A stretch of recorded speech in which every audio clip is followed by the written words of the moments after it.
Halo guys, Assalamualaikum warahmatullahi wabarakatuh. Ya, sampai ketemu lagi guys di channel saya MAF Info gitu ya.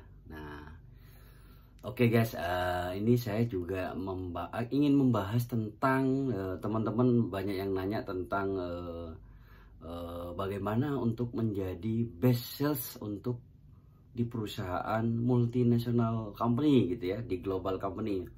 Kebetulan alhamdulillah di tahun-tahun lalu saya menerima penghargaan sebagai best sales atau sales terbaik di seluruh Indonesia gitu ya guys ya. Jadi saya akan mengupas itu bagaimana tip and triknya. Nah, di belakang saya emang backgroundnya banyak lukisan nih guys. Emang kebetulan saya sehari-hari hobi melukis gitu ya. Nah, tapi tidak, kalau sibuk ya saya biarin aja guys. Paling kalau teman-teman pesan gitu ya saya bikinin gitu ya.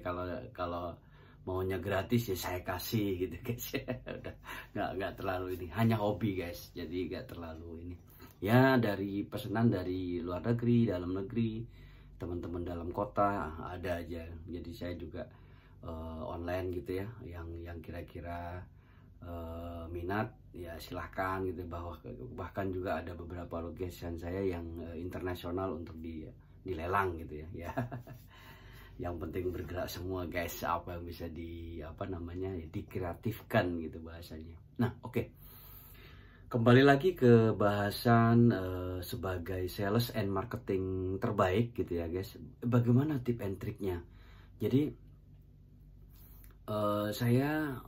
saya ulangi lagi bahwa saya pernah menerima penghargaan sebagai best sales atau sales terbaik seluruh Indonesia di perusahaan global company. Oke, kita sebut saja perusahaannya guys.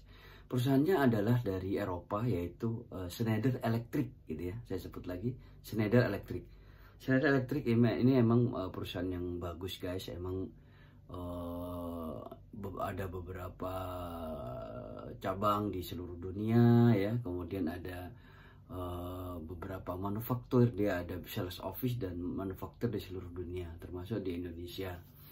Kalau di Indonesia saya sedikit mengupas tentang perusahaan ini. Perusahaan ini punya sales office di Jakarta, Singapura kalau yang mendekat di ASEAN, bahkan di Malaysia gitu ya. Kemudian pabriknya ada di Batam, Cikarang, Cibitung. Kemudian sales office-nya hampir di seluruh kota besar di Indonesia, Surabaya, Medan, Makassar, Surabaya gitu ya, dan beberapa kota dan menarik sekali guys. Perusahaan ini emang challenging gitu dan bagus sekali, manajemennya sudah bagus gitu ya.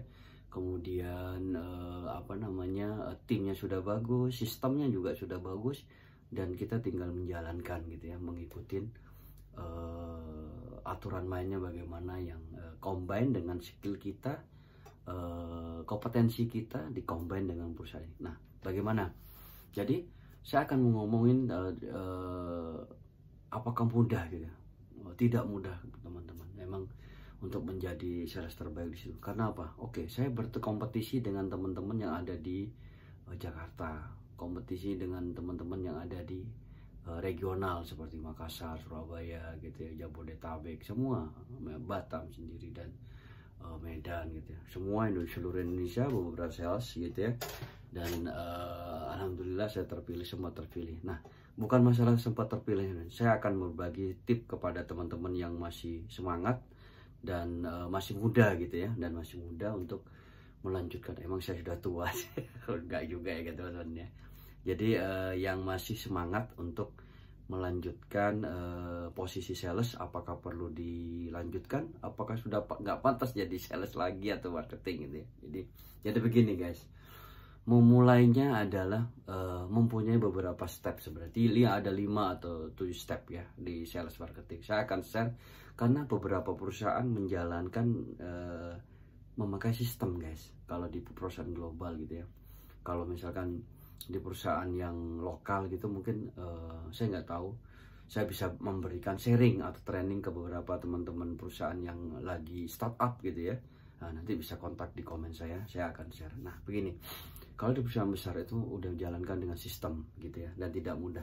Kita membedakan ada dua, jadi ada dua konsep, yaitu adalah new business sama existing gitu ya, existing customer gitu ya. Nah, semuanya terkonsep di dalam sistem. Kita sebut saja sistemnya adalah memakai CRM, Salesforce gitu ya. Salesforce saya beberapa perusahaan memakai itu, dari US dulu ya, ke perusahaan US, perusahaan IT, kemudian di Schneider ini sendiri, dan beberapa 5 atau 6 perusahaan saya sama memakai Salesforce, dan bagus sekali teman-teman. Memang rekomen untuk memakai tool Salesforce gitu ya. Nah, jadi yang saya lakukan adalah tip teman-teman bekerja biasa 8 sampai 5 ya. 8 sampai 5 jam kerja ya teman-teman ya. Oke. Kalau saya berpikir itu tidak berlaku di sales.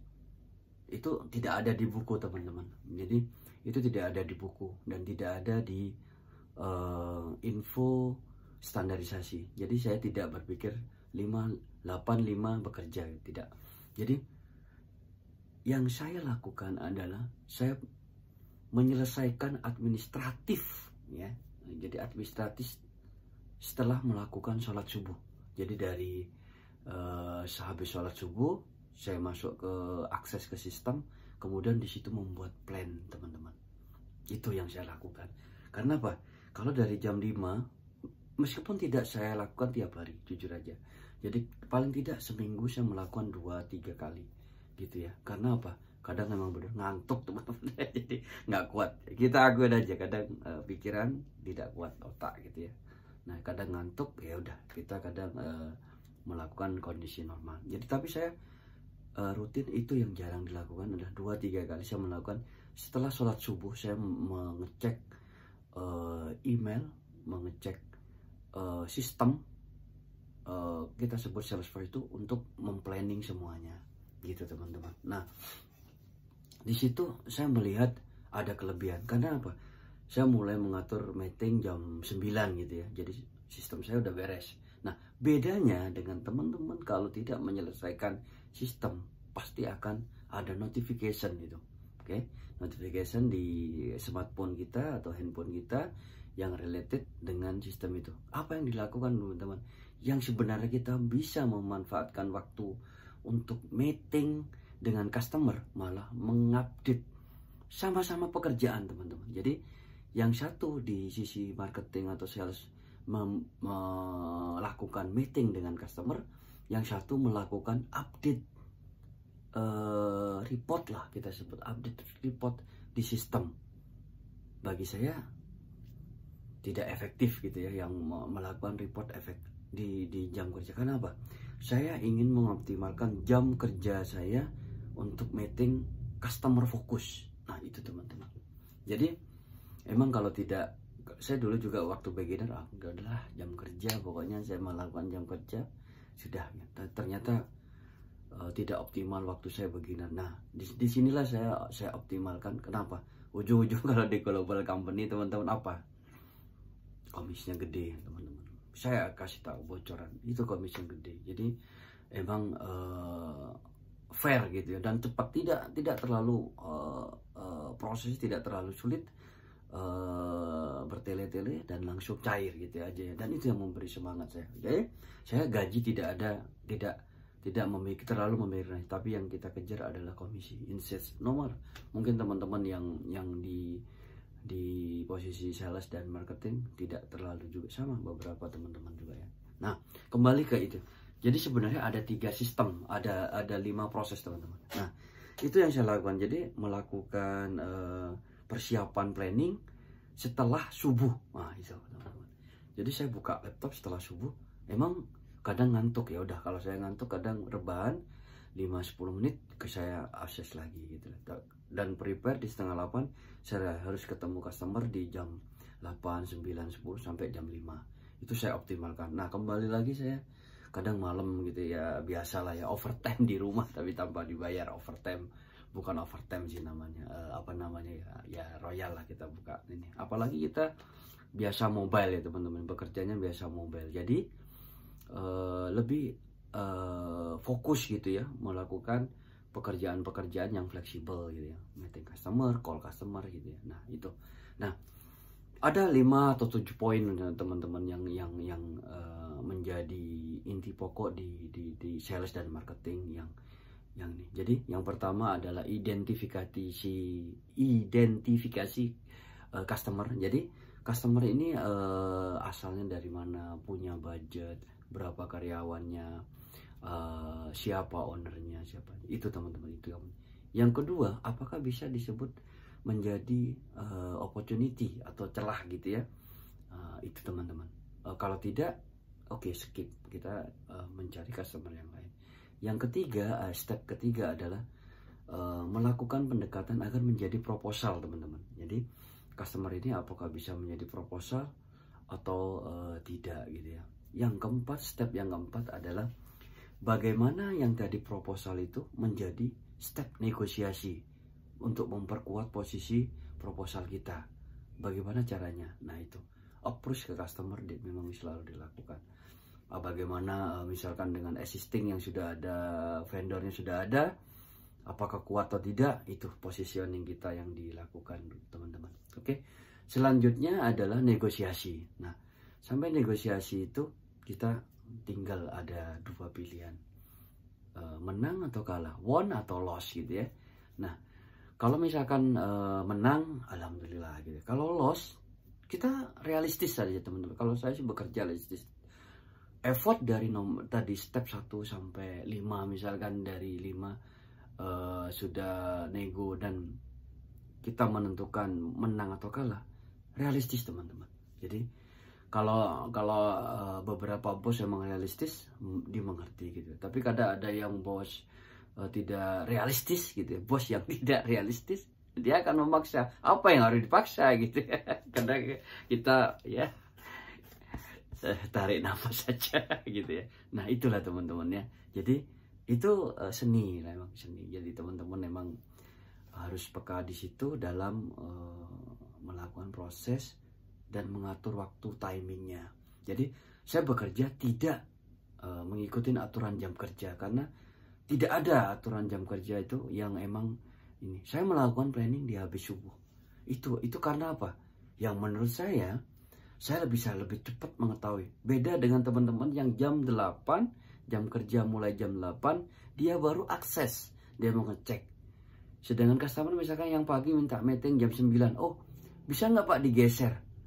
Kalau bagi saya 2 jam hilang untuk waktu ketemu dengan customer, yang dimana customer fokus ini sebenarnya mendapat poin gitu teman-teman. Itu yang dilakukan tip dan trik saya. Jadi habis subuh gitu ya, do the planning. Tidak ada di buku guys, tidak ada di buku. Tapi saya bisa kasihkan training ke teman-teman startup ya. Oke, nah itu tip dan trik dari saya. Semoga video ini bermanfaat teman-teman, yang dimana untuk teman-teman yang sedang tidak bersemangat gitu ya, dan bisa melakukan review gitu ya. Kalau tidak sesuai dengan ide dan masukan saya, disesuaikan saya bagaimana yang baik. Bisa sharing di komen teman-teman, nanti kita kasih masukan. Oke? Terima kasih teman-teman telah mendengarkan ya di MAF Info ini, dan semoga bermanfaat. Tetap monggo di subscribe teman-teman, sharing, di share, kemudian kasih like dan info, komen kepada channel kami, dan kami ucapkan terima kasih atas waktunya. Wassalamualaikum warahmatullahi wabarakatuh.